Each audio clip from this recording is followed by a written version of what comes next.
Hello guys, welcome back to another lesson. And in this lesson, we are starting the second section of our course, which is a quick overview of QRadar. So once we open up our QRadar instance, we see that the main page is going to be the dashboard page. Now, in the dashboard page, you can create and display multiple dashboards based on your configuration. I don't really prefer to use this option because IBM QRadar has an application called Pulse, which is the next generation of dashboards, so I prefer to use that one, and we're going to cover this in a later section of the course. At the top left here, we see that we have the Offenses tab, which this is a tab that all of your offenses that you created rules for will be triggered. Right now, obviously, it's going to be empty because we don't have any rules that kicked in. We're going to learn how to do that in later sections as well. In log activity, we briefly covered in our last videos. We can see all of the logs that are coming from our different log sources. We can also save a search here. We can add filters. We're going to cover that in the next video as well, how to search more in depth. The network activity, you're only going to see stuff here only if you have a flow support, which I currently don't have. So I'm not going to give too much attention to this tab here. Assets, this is where you configure your assets. So again, this is more for organizations with their IT department, where you can give names to your host and different IP addresses so that you can see them already pre-configured here.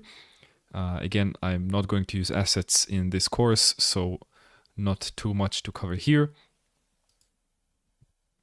Now, under reports, we're going to see all of the reports that we have configured, and all of those are basically out-of-the-box reports. I didn't create those.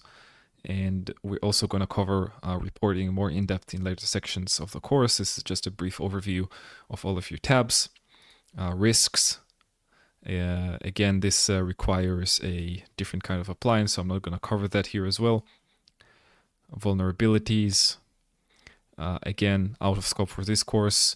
And the most important one is our admin page, right? The admin page has a lot of settings here that we can configure our deployment. You have email servers, domain management, tenant management, system settings, the log sources, and we're going to cover all of those important functions as well in later parts of the course. But this is probably the most important tab that you have to be familiarized with to be a great QRadar administrator.